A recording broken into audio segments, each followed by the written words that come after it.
Значит, весь мир работает на многонадставочном улье. Весь мир. Все цивилизованные страны. Значит, Китай – 100% многокорпусные ульи. Всю Азию прошли многокорпусные ульи. Канада только на многокорпусных. Америка, родоначальник ланскотовского улья, только на многокорпусном. Финляндия многокорпусный. И далекое это самое... Ой, да. Южное-то полушарие у нас. Бразилия, не Бразилия. Нет, не Бразилия. И в Южной Америке. Аргентина, наверное. Аргентина. Да. Вот. Все работают, и причем меда дают больше, вдвое, втрое, чем мы с вами. Я встречался с немцем, пчеловодом, который работает на производстве, и у него летом 140 семей. Один работает. Здесь фрагмент мы вам покажем. В чем секрет весь? Секрет в том, что эти пчеловоды ежегодно меняют маток. Ежегодно. Только матка-сигалетка может дать высокую продуктивность и может дать передовую технологию. Только матка. И только многонаставочные улей. Когда я прихожу к знакомым соседям весной, как они маются с лежаками по 100 килограммов, как они их обжигают паяльными лампами, моют щелоком, как они эти пуды перетаскивают, около 100 килограммов на 20 килограмм лежак. Оторопь берет. Оторопь берет. Наша задача с вами вот сейчас всю технологию разобрать от выставки пчел и до конца. Первая работа. Мы выставили пчел и бегло осмотрели наличие матки. Засев. Не надо разбирать улей. Эту крайнюю разобрали, посмотрели, одну рамочку приоткрыли, посмотрели, есть расплод. С обратной стороны посмотрели, а на третьей рамке от края корма есть. Все закрывает. Сохраняй тепло. Следующий вопрос. Выявить семьи слабые, выявить семьи сильные. Слабым семьям сразу построить домик.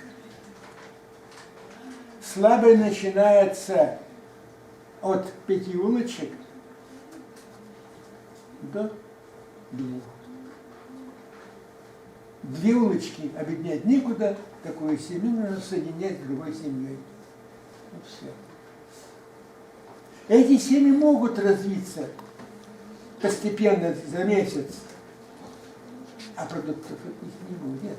Она усилится тогда, когда сбор закончится. Поэтому мы по способу Блинова делаем так. Делаем из пленки палатку. Если было 6 улочек, делаем 4.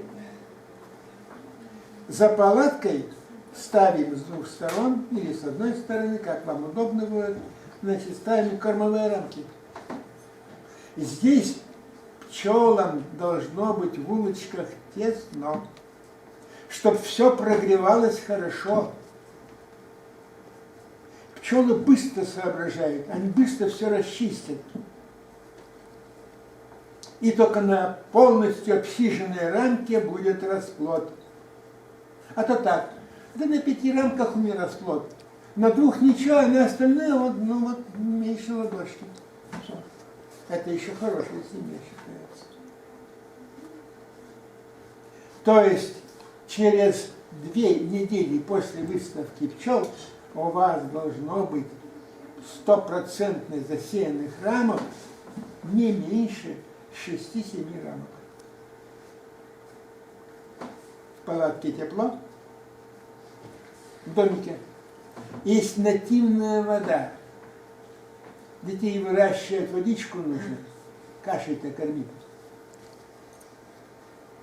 От испарений на пленке кругом появляются мельчайшие капельки, потому что потребление 1 килограмма меда дает минимум 100 же литров воды.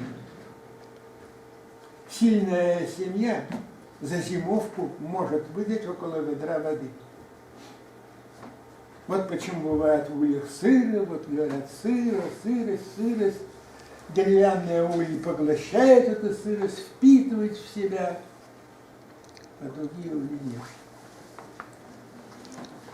Следующая работа. Вы должны 25 числа уже определиться, кто будет в первой очереди валить маток. Определились. Допустим, возьмем так, у вас 10 семей. 7 семей можно сразу запускать, 3 через недельку, допустим. До 10 числа вы должны уже иметь маточники заложенные. К 15 числу должны быть запечатанные маточники. К 20 числу на выходе все должны быть, они должны уже выйти. Матка выйдет, и 5 дней она сидит дома, получает массаж, получает хорошее питание, и если там 6-7 улочек печатного расплода и в улье тепло, для нее комфорт. Матку могут увезти и в семье, где меньше пчел и прочее. Матка здесь находится в самых плохих условиях. И холодно, и голодно.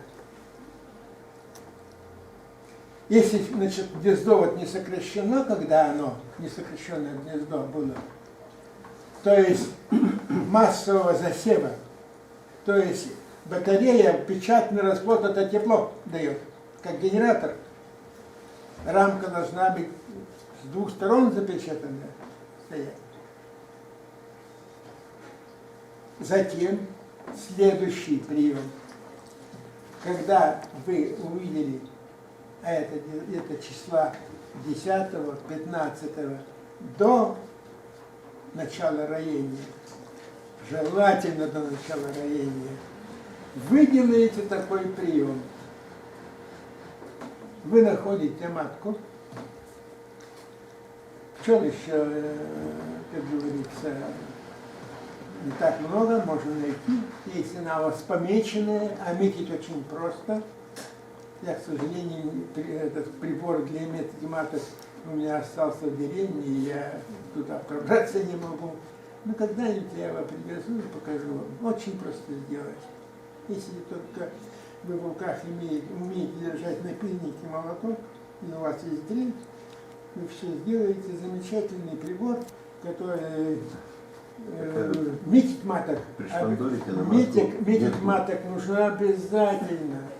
Открываешь или только рамку, видно сразу ее. Не надо перебирать этот весь баян. Видно. Следующий прием. Вам нужно найти матку. В середину гнезда ставите светло-коричневый, сотопрыснутый сиропом. И через 3 дня проверяете. Сутки примерно пчелам надо почистить, привести в порядок, он же в центре стоит. Потом надо матку сюда пригласить, позвать, а потом она будет сеять. Она сразу в первый день не засеет, вам первые сутки 1500. На день только на 3 засеет 1500.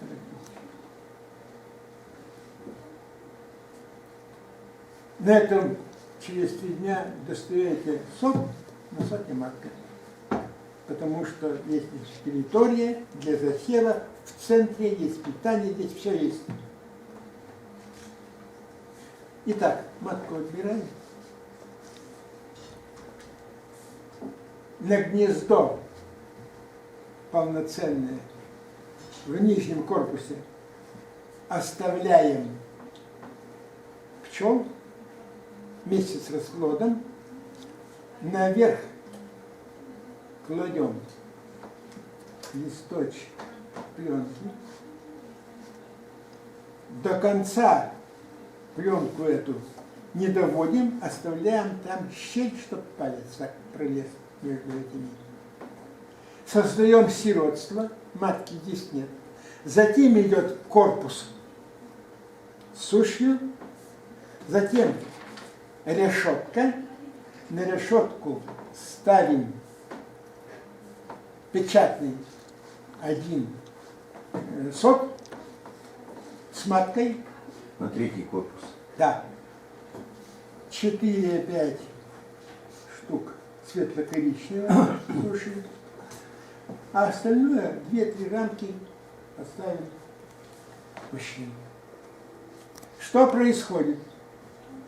Пчелы ходят кверху через эту щель и через решетку. Есть критическая масса пчел, при которой пчелы роятся. Поэтому вам продают пакеты весом 1,5 килограмма. Если 800 грамм дать пчел, то развитие нормального из пакета у вас до конца лета ничего толком и не получится. Не путайте Третьяков раев по 800 грамм с этой. Тут там другая энергетика. Вот это не надо путать. А как быть, у кого лежат? Ставим перегородку. На перегородке есть решеточка наверху. Вставная доска так сделана, что матка не может уйти. Матку находим, ставим сюда. Также добавляем ей, вместо там на 5 примерно рамок, также сюда добавляем эту рамочку с кормом, остальные ставим сушь, чтобы матка здесь работала. А вот здесь находится на положении сиротства. И вводит себе матку. Итак, у вас время не роевое, поэтому пчелы оставляют одну матку. Но если вы решили помочь им в чем-то и решили маточники выламывать, ни в коем случае не оставляйте запечатанный маточник. Он может быть фальшивым. Маточник берите чуточку не запечатанный, вы просматриваете перламутровую, чистую, хорошо свернувшуюся крупную личинку и оставляете на попечительство. У пчел выбора нет. Оттянуть следующие маточники они не могут. А вот этот будут беречь, как око. Будут беречь, контролировать. Кормить им эта личинка будет вот так сыта, потому что она одна. Они будут заливать буквально маточным молочком. И матки выходят как мощные, как при тихой смене. Дальше. В многонаставочном улье мы смотрим, чтобы критическая масса в том корпусе ни в коем случае не превышала бы этого порога. И как только появятся там запечатанные соты, мы должны все время следить за этим. Во время обезматочения, до того, как молодая мать будет сеять, проходит месяц. Ровно месяц проходит. Можно посчитать. После облета матки, после спаривания, И нужно около 5 дней тоже. Пока все созреет у нее, пока ее откормят хорошо, то есть, чтобы она была полноценной матерью. Поэтому, как только матка будет внизу работать, сразу сверху забирайте печатный расплод, да посмотрите, чтобы там маточника не оказалось. На всякий случай. Вот. Значит, матка у вас вверху будет работать как донор. Следующий этап будет такой. Там, где молодая мать работает, можно поставить наверх, можно поставить на низ корпус сущий. Но здесь опять есть тонкости. Крайние рамки должны быть вощены. Если вы крайние рамки поставите суши, забито будет все пергой, они не успокоятся, пока не заведут. Значит, поэтому вот надо учитывать. А пока они тянут вощину, тут уже все будет засеяно, и матка будет тут будет сеять. Итак, матка внизу работает. У вас следующий корпус, пленку убрали, на подставку наставили или на низ, или наверх. Если это у вас рано получилось, надставку лучше поставить под низ. Если поставите ее наверх, внизу будет пустое пространство, которое потом заполнится пчелами, которые будут готовиться к роению. Почему? Потому что в роевое состояние молодые пчелы приходят в том случае, когда меняется газовый состав внутри семьи. Углекислый газ способствует развитию у пчел яичников, то есть они быстрее зреют. И они начинают переходить в роевое состояние. Поэтому, если когда вы поставите на низ корпус, там прохладно, там хороший газовый обмен, углекислый газ тяжелее, он опускается вниз, и пчелы получают достаточно кислорода и более медленно, то есть, как и полагается, развиваются. Кстати, в дупле этого не бывает, потому что дупло метра 3-4 высотой. Идут они вниз, пчелы идут вниз, строится все это, от летка вниз идет, и стекает к низу вот этот. А мы еще весной летки хорошо сокращаем, да еще верхнего летка нет, да утепление есть. Стимулируем роение, сами того не подозревая. Стимулируем роение.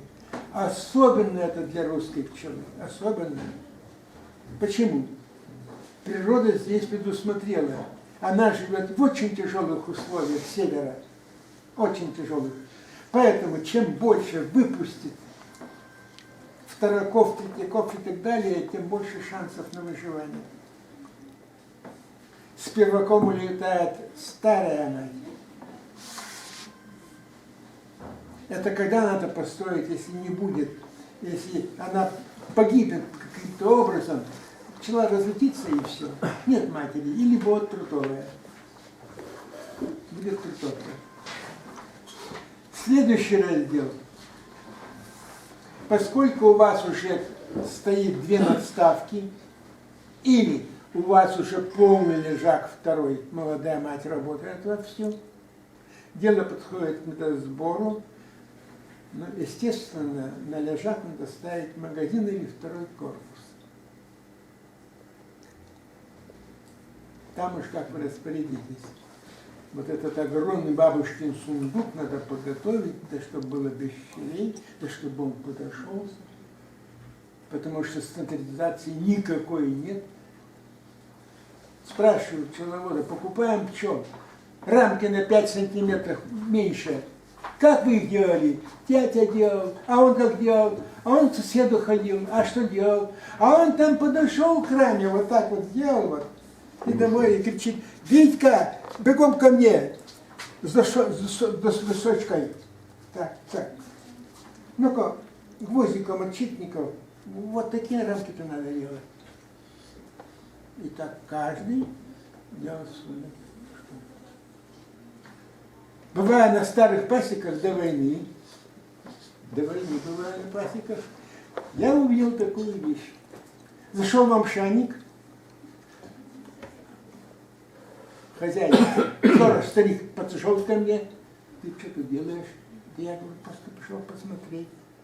Так, уходи. А я заметил, корыта лежат, вот так лежат, и в них мед сырец, который течет тонкой струйкой из медогонки, которая работает. А я и не знал, почему это так, думал, так и надо. Только в дальнейшем узнал. Ну да-да, на один магазин, а больше нету. А второй не поставишь, он не приспособлен, везде щель.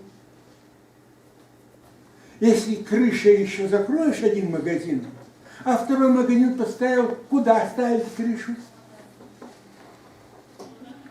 Вот такие были ульи.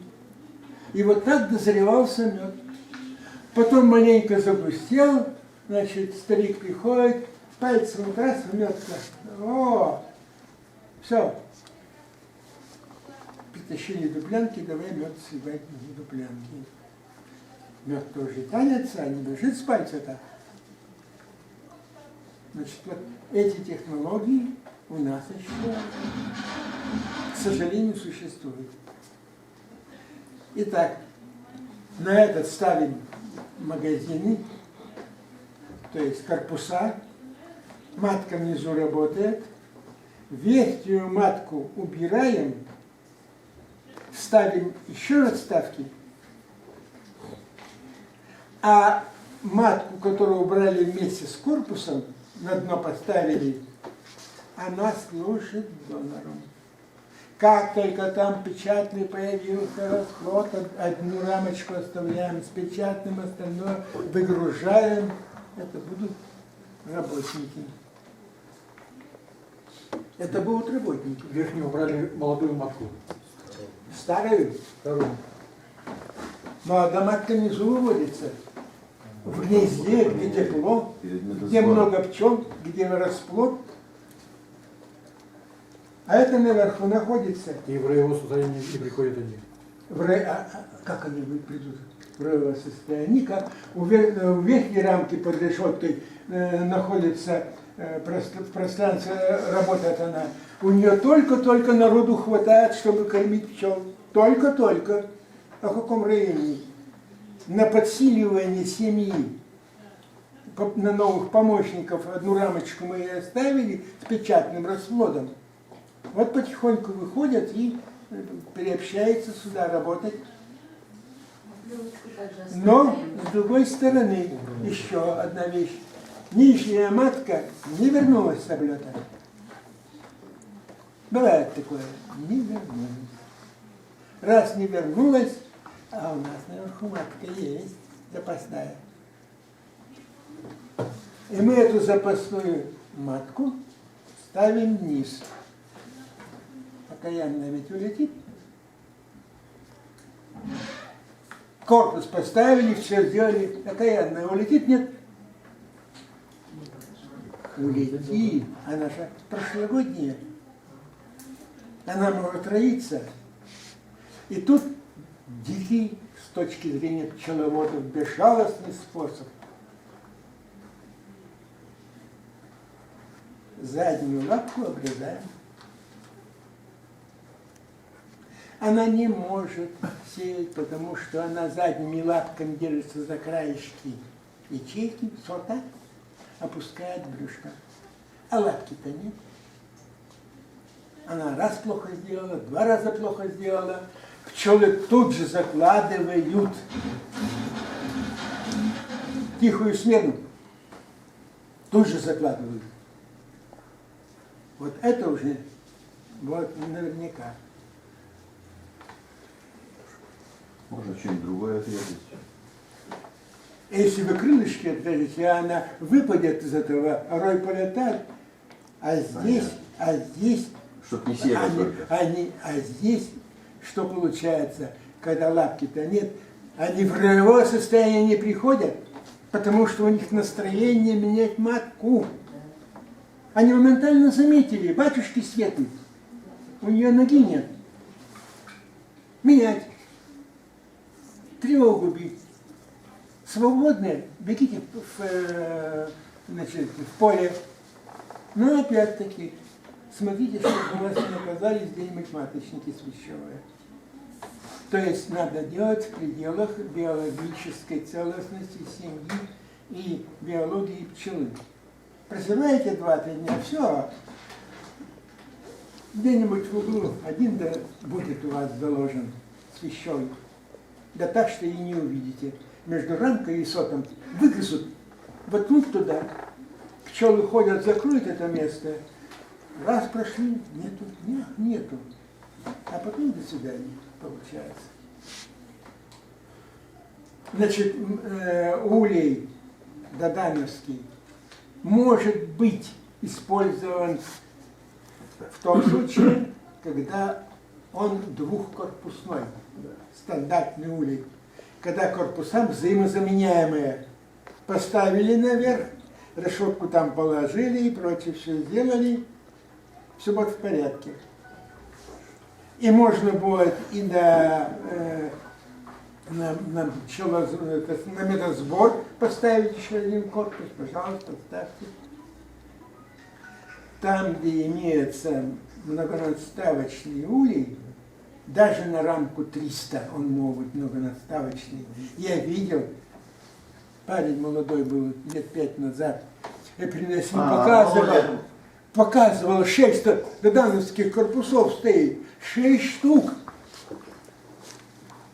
Фотографию принял. Да, помню. Вот так. 6 штук доданов стоит.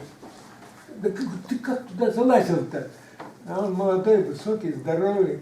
Да мы вдвоем. Чуть ли не жена.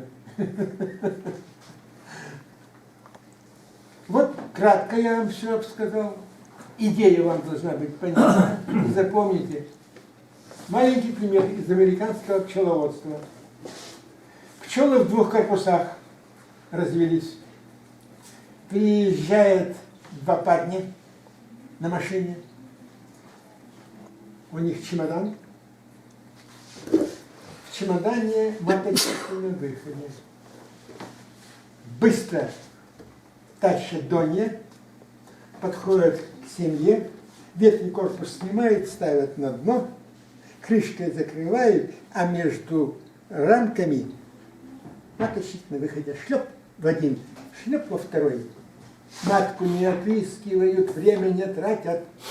До обеда они 200 штук сделали, отводков 200. Погрузили на машину и увезли на другой тачок, чтобы пчелы не слетали. Все. Да. Вопросов больше нет. Дальше. Проходит эта вот неделя, пока это все в порядок приводят, там 10 дней. Приезжают пчеловоды и быстренько бегут и смотрят. Как несут пыльцу? По маковому семечку, ё-моё, на нее крест. Так, следующая семья. Полные галифе, да еще на загривке комок сидит, пыльцы. Значит, здесь мать работает. Старая или новая, это второй вопрос. Семья полноценная. С этим они решат. Как правило, на 100 семей, один случай бывает, что матка не вернется, но это редко. Вот так работают люди. Держат семей, начиная от 500 до 2500. Везут на кочевку на трейлере. 1200 семей ставят на платформы. Скрепов никаких нет. Липкая лента. Деревянный поддон, ставят 4 улья. Летками все вот так по сторонам ульи.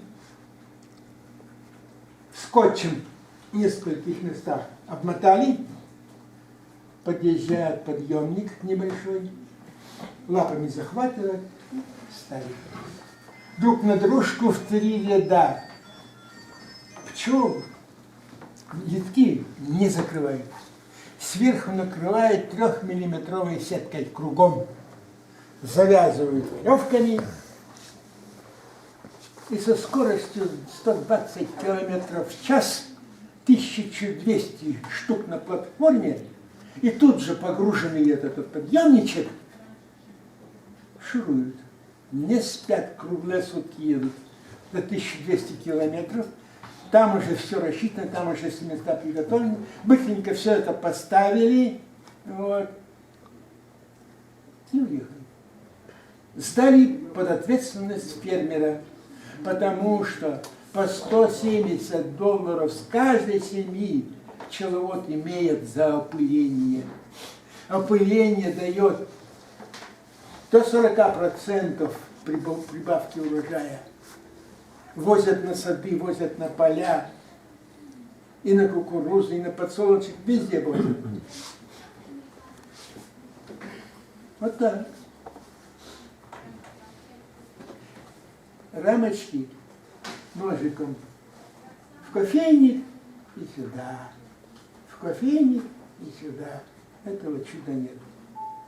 Конвейер, 4-этажный цех стоит. Вокруг его эстакады грузовики ходят по этой эстакаде. Норма на одного рабочего, который снимает магазины с ульев с медом, должен доставить на своей машине в день 100 магазинов. Не доставишь, шишку получишь. Все. Вот так работает. Так вкалывают. По конвейеру шло, подошло к ножам, сразу по всем улочкам прошли специальное устройство, сняли крышки, а поскольку на самый верх заехала машина, зал медогонка, 50 корпусов заряжают уже обрезанных в эту медогонку, она карусель это вращается, мед самотеком по желобам идет в 2 бака по 150 тонн этого меда. Там отстаивается, там обогревается, отстаивается, фильтруется.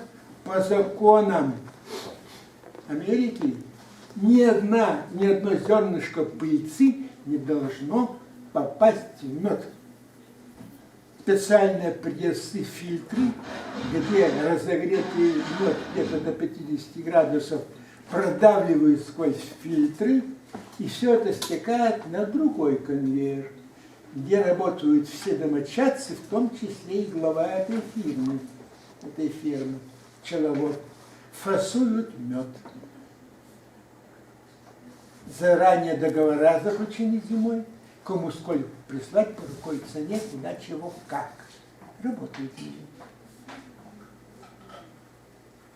Поэтому по нашим вот деньгам, по нашей вот жизни, мед в 2-4 раза, до 7 раз дешевле.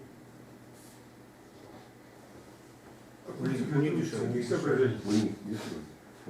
Но у них мед такой невкусный. А вы пробовали? Да, пробовали. А вы китайский пробовали? Нет.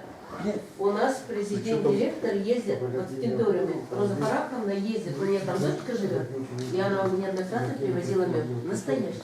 Но вы знаете, что такое невкусный. Знаю, потому что мне немец прислал банку Нет, ничего меда подобного. большую. Нет.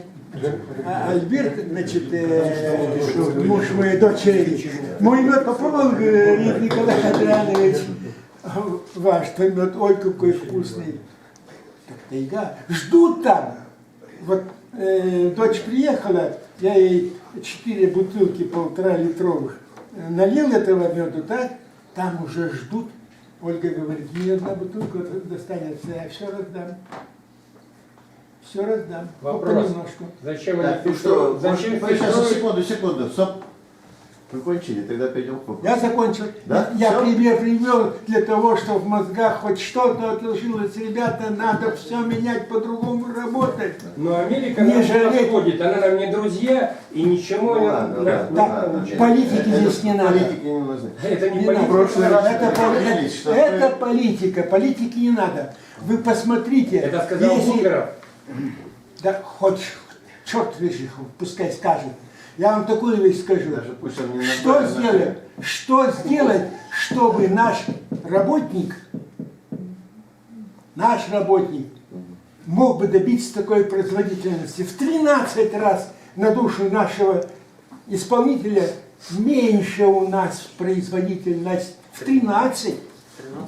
Потому что нас научила американская технология. Дадан, это что такое слово Дадан?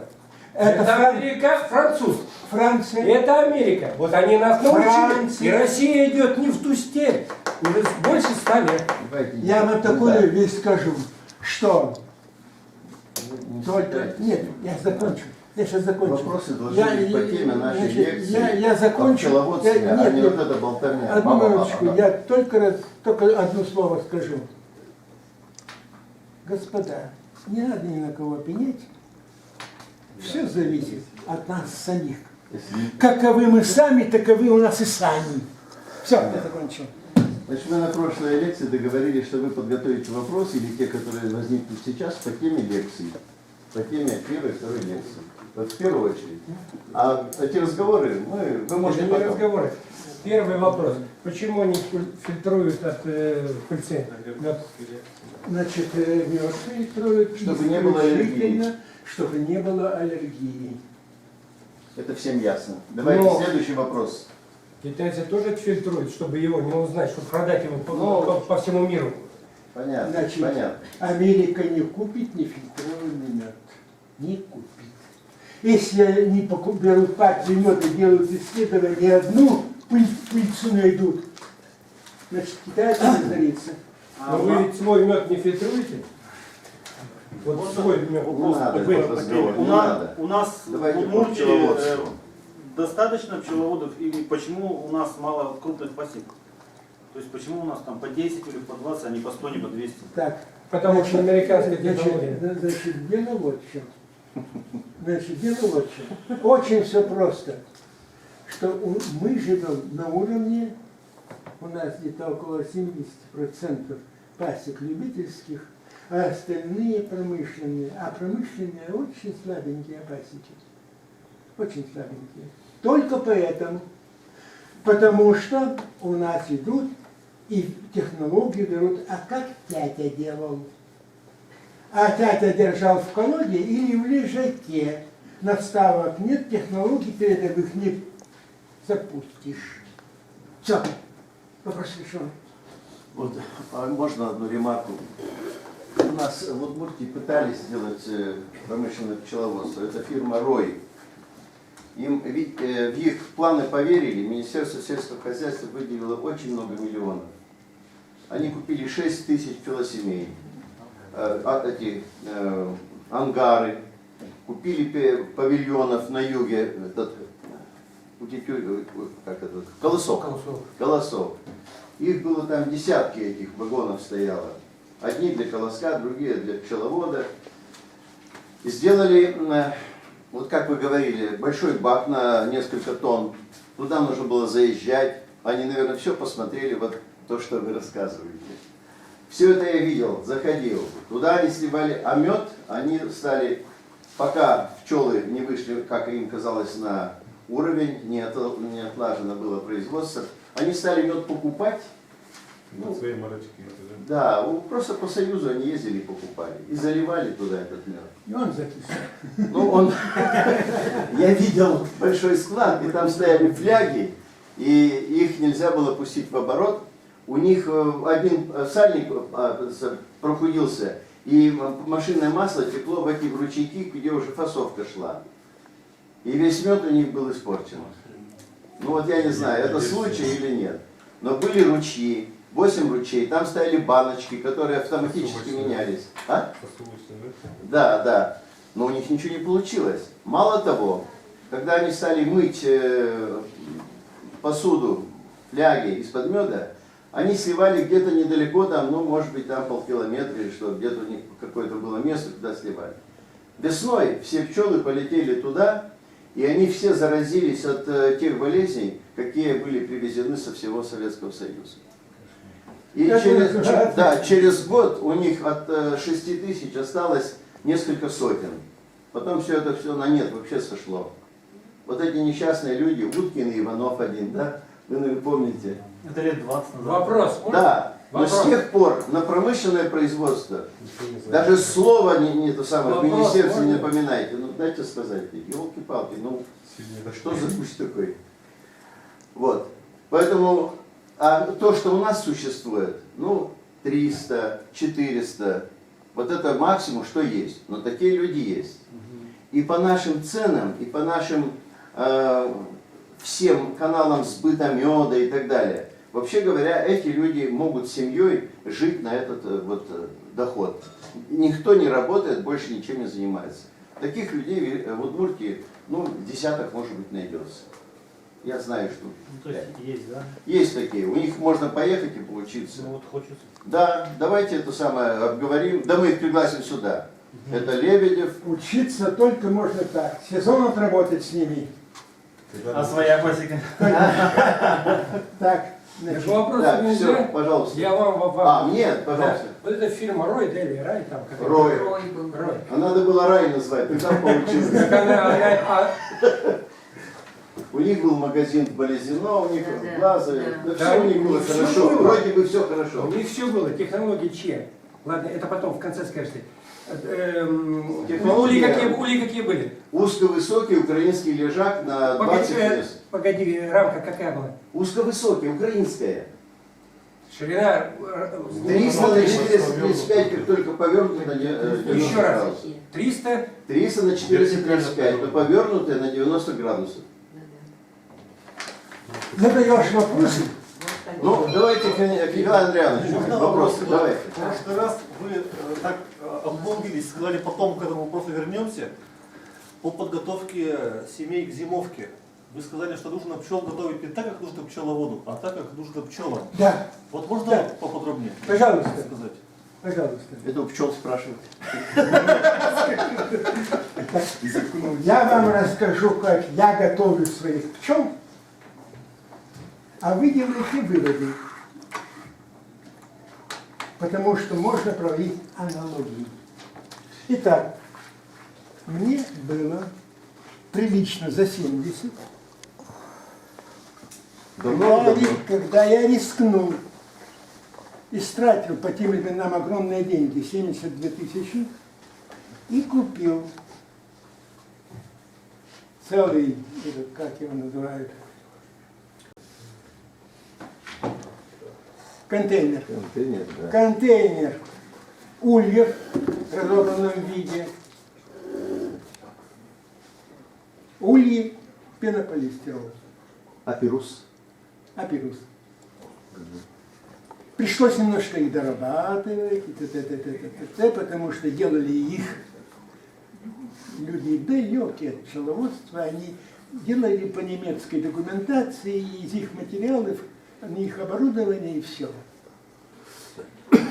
Раз купил, значит, я должен хорошо все продумать. И я продумал.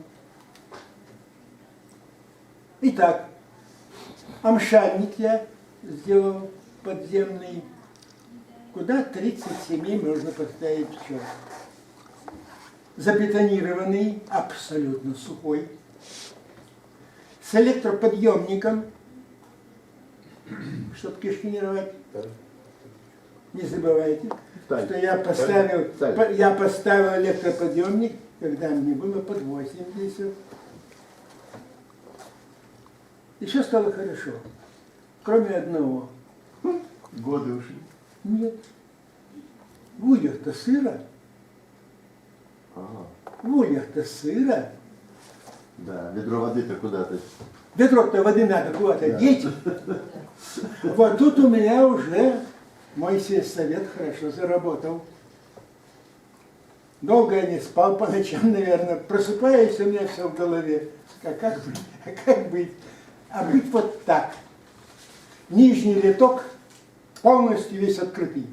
Потому что мышей внизу нет. Это 180 или на всю ширину улья, как вы говорили в прошлый раз? На Ложки не открытый, сыпались, на всю, вытащен, значит, у меня летки такие, брусочек, 30. прорезь на 30 миллиметров, прорезь на 100 миллиметров, повернешь брусочек, а если достанешь, 20 миллиметров на 375 миллиметров получается подвал открытый. Итак, подвал весь открытый. Это первое. Второе. Пленка, сложенная по размерам улья, сложенная вдвое, вот столько ширины получается, положена в центре. Затем на эту пленку сверху положок свежий на зиму. На положок ставится деревянная рамка, которая прижимает, там выборка сделана, прижимает положок плотно к улью. Рамка сделана высотой 50 миллиметров. Подрамника. И так прижата, пчелы никуда не уйдут. В центре лежит пленочка для того, чтобы была нужная влажность. Нативная водичка должна быть обязательно, как в дупле, как везде. А на этом самом, на положке лежит кусочек старого одеяла размером внутри размер рамки. Плотненько там вырезано вот такой вот. И туда положим.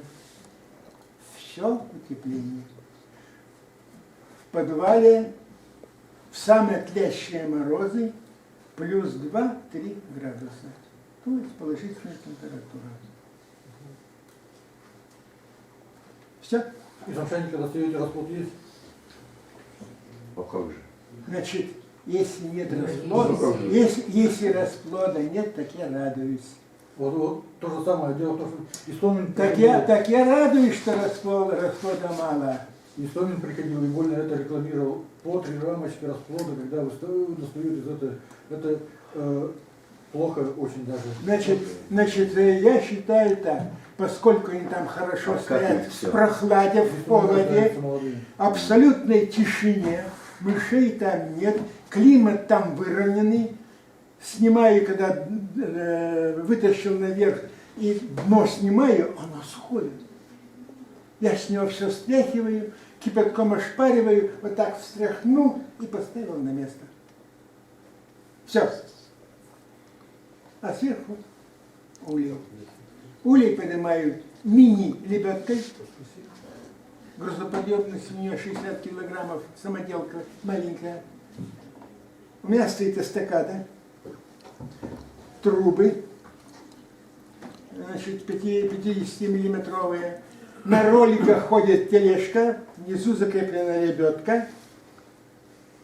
Зацепы специальные, я зацепляю этот улей. Несколько раз повернул лебедку, фиксатор поставил и опустил. Работа закончена. Так я делаю. У меня несколько этих, как говорится, захватов, и у меня проблем поднять 3-4 корпуса там. У меня этих проблем нет. Смен. Мало того, вот корпус посмотрел напроско, почти на всех рамках есть. Немедленно под низ поставить, не наверх, а под низ, пустой. Поднимаю подъемничком своим корпус, а он на роликах, откатываю по трубе в сторону, ставлю корпус суши с вощиной, обратно подкатываю, опускаю. Дымарь рядом, я им почти не пользуюсь. Каждый год я покупаю одну карпатку. то есть не Карпатку, я остановился на Крайнике. Чуть-то нам не понравилось больше. Хотя они почти одинаковые, не отличишь. В Германии районированная Карника. Полностью отказались от старой черной, как и нашей злобной, райливой семьи, и на 100% только Карника. Не злобная. Хорошо зимуют. Без поносов, безо всего, как говорится. А чтобы не было поносов, давайте сахар, господа. И не слушайте эти сказки, а на меду лучше. А если в мед хоть столовая ложка пади попадет, или с какой-нибудь ядовитого растения пыльца, семья пропадает. Столовой ложки пади хватит, чтобы все обкакать. Поэтому все цивилизованные страны на меду не зимуют. Андрей Иванович, можно вопрос? Вот я как бы в продолжение вопроса молодого человека, который напротив меня сидит, по промышленному пчеловодству. Может быть, одной из причин, почему у нас не может быть вот эта технология внедрена, у них есть поток цветения садов с юга на север, и они могут двигаться. Наш пчеловод сидит и ждет, когда зацветет липа, у него 2 недели, куда тут двигаться? Может быть, наш климат и наши медоносы не способствуют, вот, может быть, в этом? Значит, нет, не это. У нас один раз- Условия в Сейчас. Финляндии не лучше наших. В Канаде, в Северной, не лучше наших условий. Все то же самое. Ребята, там индустриализация, там индустрия, там дисциплина. Там, если кто нарушит дисциплину, без штанов останется. Вот в чем вопрос. А то если пчелу пройдет, я Дисциплина. поймаю, ничего не будет. Дисциплина. Только и только. Там, где может, а здесь нет. Вот надо эти вот маточники менять. Что пчеловод сам этих вот маток выводит, ничего подобного. Он еще зимой заключил договор. Попробуй не сделай. Такая будет неустойка, кто маток не поставил или опоздал, за каждый день опоздания 10% оплаты вылетает. Все. Воспитание идеальное. Разорение. Разорение. Поэтому я давно по наивности начитался вот всего, решил кочевать. И на кочевку. Так. Меня только с ружьем еще не встретили. Приехал агроном, приехал еще какой-то тип бойкий и на меня. Так, завтра, чтоб тебя здесь не было. Так у вас это. Так, ты понял? Завтра, чтоб тебя тут не было. Обольем тебе керосином твоих пчел. Даже поджигать не будем. Ну что, быстренько собрал и уехал. Спрашиваю одного человека, говорю, как же так? Он говорит, что, с поворотом или без поворота? Я говорю, я пока с поворотом. А, с поворотом? Так я сейчас буду выворачивать в обратную сторону. Ты им урожайность повысишь, а им завтра райком партии увеличить на 25-30% план. А ты пчел не привезешь, не раз. Вы знаете, у меня подбородок так вытянулся, что я на него чуть не наступил ногами. Я получил плоды просвещения. Все. Дисциплина. Почему и урожайность пчел у колхозных пчеловодов это 14 килограмм? Какие 14? Меньше даже. 10 порог. Минимум 8. За 8 не ругают. У них и надставок нет. Вот, 10-8 килограммов, все, вот, все. Я спрашиваю его, говорю, слушай, за рюмкой, так бы он не раскололся. Говорю, слушай, ну, вот мы вдвоем сидим, никто не слышит. Ты Сколько семей держишь? 40. Дома. А сколько у тебя на приходится? Ну, как? Нет, ты скажи вот так вот в хороший год. Ну, фляжка-то получается. 50 килограмм, Да. даже больше. Все, ребята, вопрос исчерпан. Следующий вопрос.